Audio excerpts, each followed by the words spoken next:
Hi, this is Bob with Aspire, Sayusla High School. Let's wrap up the OSAC scholarship application. So I'm going to go in here and again type in OSAC, Oregon. All right. Now, and I'm going to click on the student portal. Okay, now I'm going to go ahead and log in, and you should do the same. I assume at this point you have your login set up, and you've probably done a good part of the OSAC application. Now, let's go to my test here, test application. You would go to your own application here, and then I'm going to go to my profile so that I can see what's done and what's not. On the dashboard, now let's go back through these. We've accomplished all of these up to through number 9.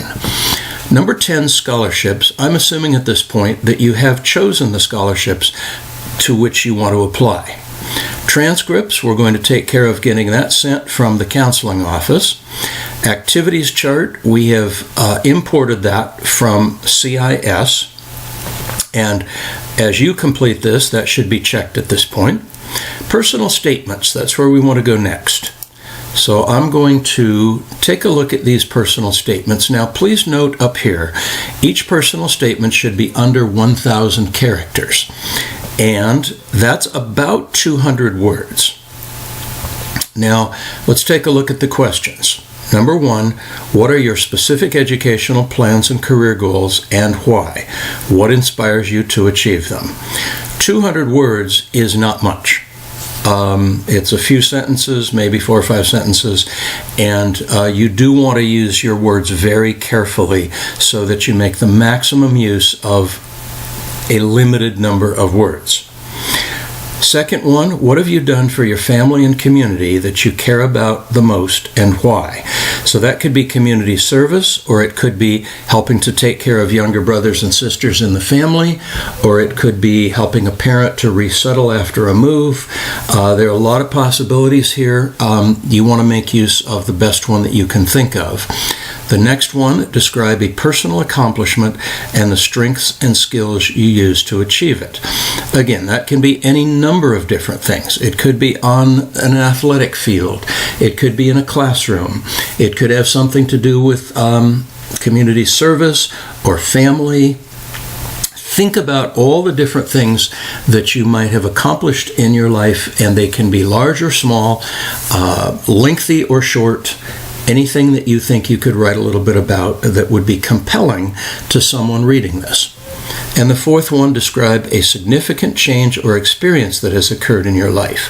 How did you respond, and what did you learn about yourself? You might think about changing schools, or moving from middle school to high school, or moving to a new community, or anything perhaps having to do with family members. Think grandparents, aunts, uncles, cousins, nephews, nieces. Think in terms of brothers and sisters, maybe the arrival of a new baby brother or sister. Lots of different changes that can occur and will have occurred in your life. Think what you could write about. Now, let's take a look at what you'll see when you click on one of these. The 1,000 characters, and it's going to tell you when you reach the limit. And don't go over the limit because it will get cut off or thrown out. And it does not count in your favor if you exceed the limit. So you can either write these here, starting right here, but do make sure that your website doesn't time out if you do that. Save your work periodically. If, however, you prefer to do these in Google Docs or something like that, which I would recommend, then you can use these later for other scholarship applications. So either way, make sure that you save what you do, but I recommend writing them in Google Docs or saving them to Google Docs and then cut and paste. So they're all 4 going to look just like this. Let's back up. Now, I'm going to go back to my profile, assuming that you've written each of these. Keep in mind that there will be some scholarships that you're applying for that have their own special essays, particularly the Ford Scholars. Let's take a look at that one, but there are others as well. Here, you are required to do 2 different things that are special to the Ford Scholarship. One is to indicate whether you have ever been convicted of a felony, and if so, when and where. And the second one is the additional essay. Describe either a situation that reflected your values in a positive way or an incident you wish you had handled differently.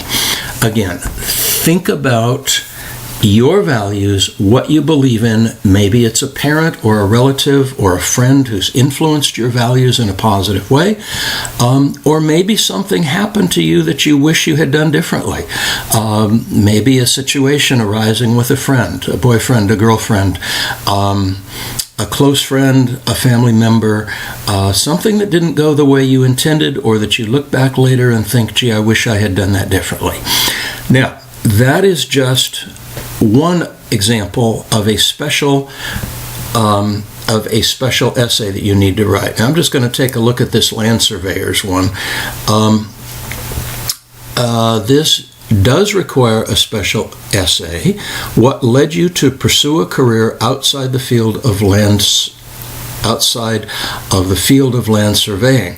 So this is just particular to this essay and to this scholarship, and it's unlikely you would be applying for this one. I just happened to click on it.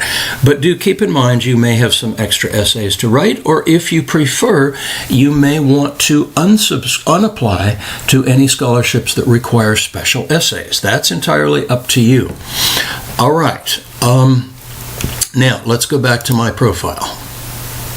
And here we have, now let's assume that you have completed the personal statements and the special scholarship essays, and you are ready to certify and submit. So let's go to here.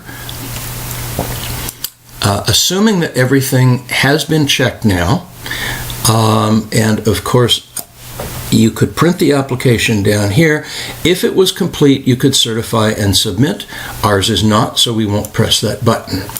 Make sure that you pay attention to the deadlines. If you want to submit it by the early bird deadline, that is February 15th at 5 p.m., by the way, Oregon time. If you submit it early bird, you are put into a drawing for a special scholarship. I think it might be $1,000 that you could win simply by completing your application early. If not, your final deadline is March 1st at 5 p.m. That's 2019. If you're watching this later, as in 2020, make sure that you pay attention to the deadlines. I believe they will be February 15th and March 1st as well. All right. That completes your application to the OSAC scholarship program. And remember, there are hundreds of scholarships. Hopefully you've selected a few that you think you might have a good chance of receiving.